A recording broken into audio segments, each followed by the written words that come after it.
Well, I'll tell you the story of this deep, dark village. This village is nothing like any other village. Your typical village has villagers running free and everything else. But deep in this village are pigmen. But two humans live in this town. This is a blacksmith, you may ask. As you can see, it's all destroyed.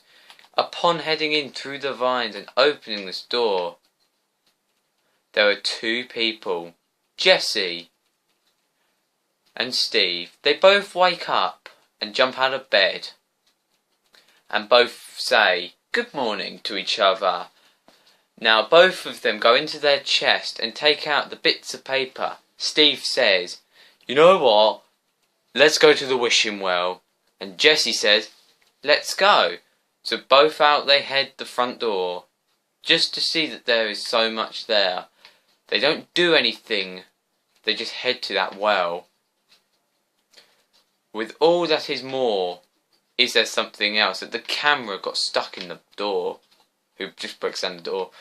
They are at the well, looking deep down, and Steve punches him down the well. He plummeted down 50 feet.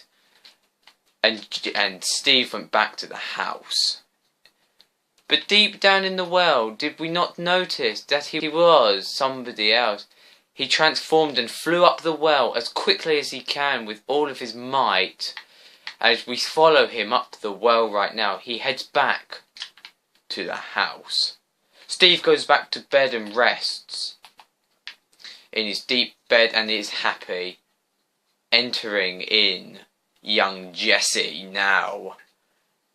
Steve jumps out of bed in fear and shouts, "Oh my God!" He runs out the house in fear and going, while this thing said, "I know your secret." He runs to the first church he could see while him was being chased by the other guy. Steve is running as quickly as he can, finds the church and goes up in, while the other person follows him. Steve heads up the ladder as quickly as he can and just waits.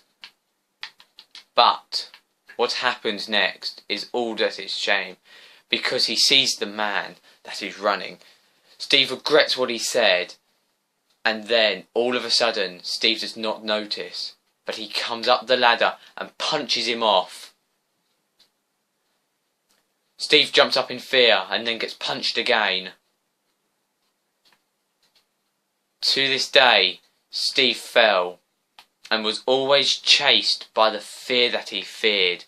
He didn't know what to do, so he just jumped in the lava and got attacked by the pigmen. Now to this day you may wonder, who was this person that kept flying around, this mystical spirit up in the sky? If you look at him, you wonder upon who he is. This village is now haunted, and to this day, we don't know who he was. Mwahahaha!